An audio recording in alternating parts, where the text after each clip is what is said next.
is Islam. The definition of Islam is submission to Allah.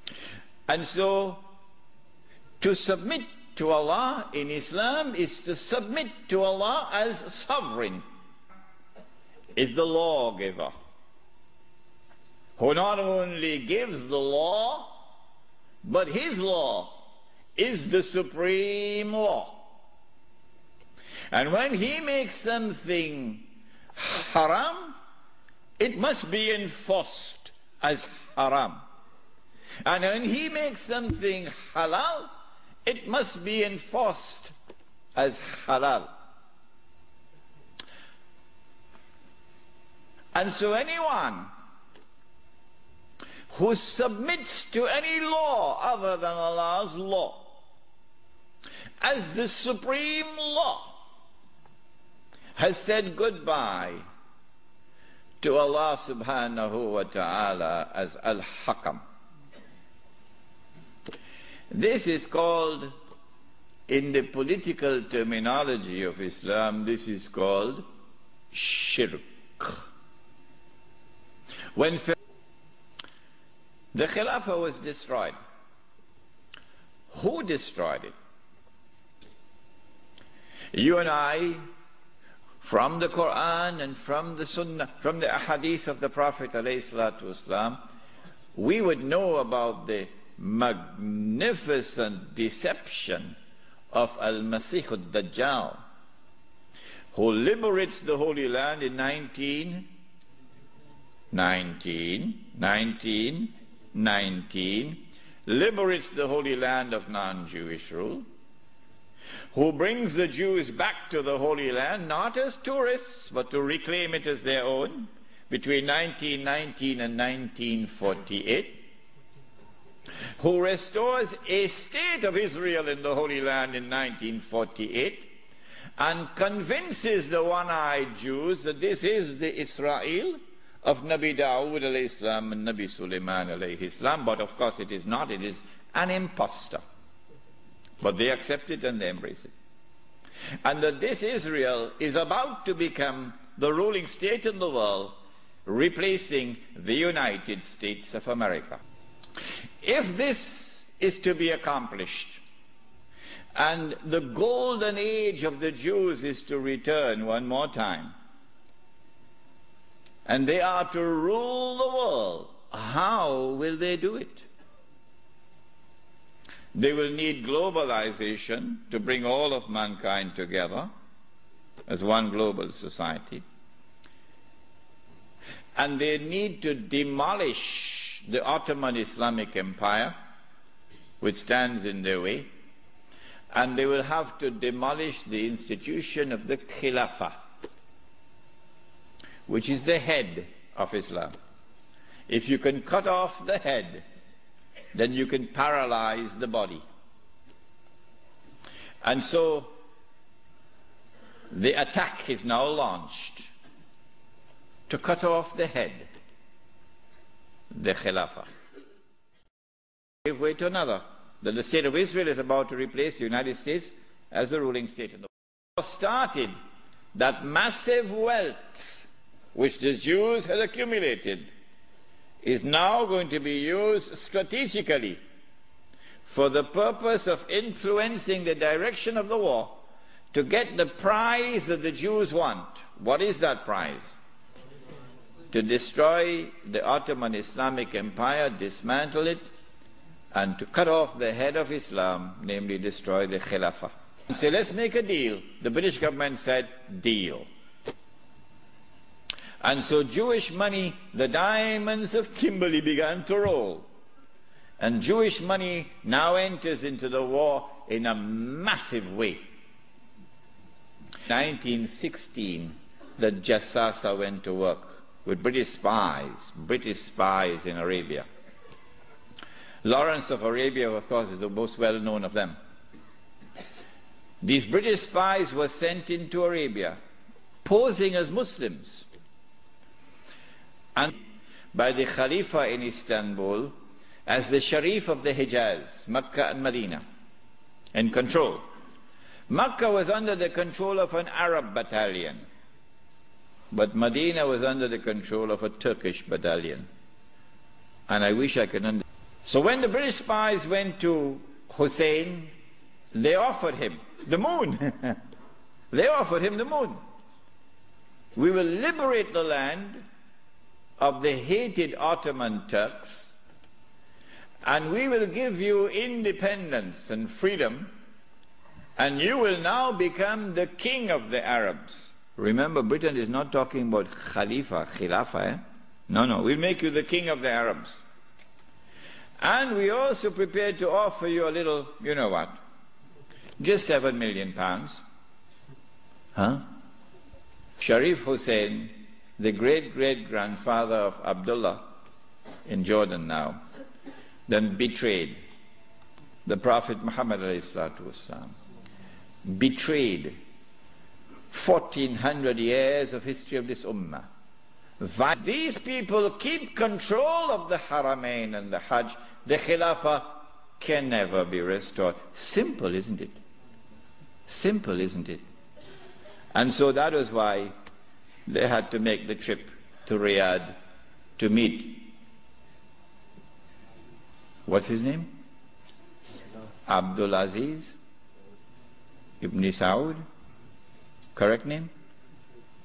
Of course it's the correct name. Why are you afraid to mention it? But Abdulaziz ibn Saud did not control the Hijaz. So he couldn't command the check for £7 million. He had to be content with something less than that.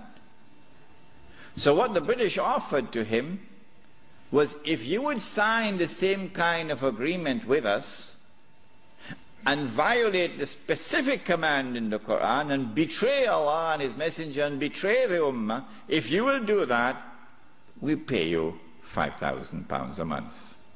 Would you accept that? Abdulaziz says yes. Yes. And in 1916, Abdulaziz ibn Saud signed an agreement with Britain. Yes. Which made of him a military ally of Britain, subservient to Britain. But and then he will attack and take control of the Haramain. And when once he does that, he won't make the mistake of ever claiming the Khilafah for himself. And he will never allow anyone else to claim the Khilafah, because no one else can take the control of the Hijaz and the Haramain from them, because they are supported by Britain. And so goodbye to the Khilafah. It's gone. It can never be restored. Never, never, never be restored. So long as Britain and the United States of America underwrite the security of the Saudi state, you can never, never, never restore the Khilafah. Mustafa Kemal inflicts a defeat on the ruling state in the world, Britain, and immediately climbs the ladder to become the hero of all heroes in Turkish history. Very convenient, isn't it? Mustafa Kemal now takes over.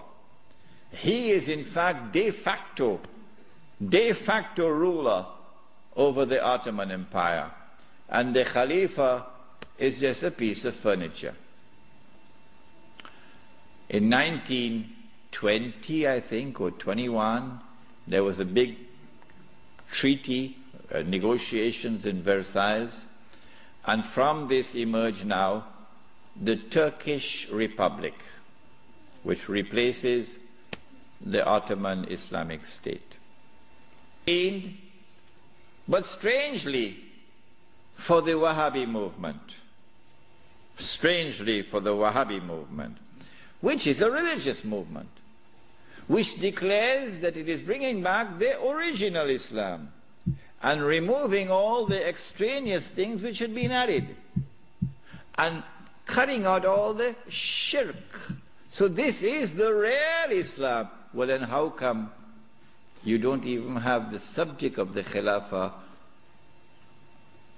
in your agenda for your conference? We asked the Wahhabi movement, give us an answer. There is no answer. The answer is that the Wahhabi-Saudi alliance is now perpetrating a gigantic, a massive betrayal of Islam in abandoning the Khilafah. And so the conference takes place. But the subject of the Khilafah is not even on the agenda of the conference. Instead, Abdulaziz ibn Saud approaches the conference twice, himself in person. And he asks the conference to recognize him as Al-Malik. That his rule should be recognized over the Hijaz.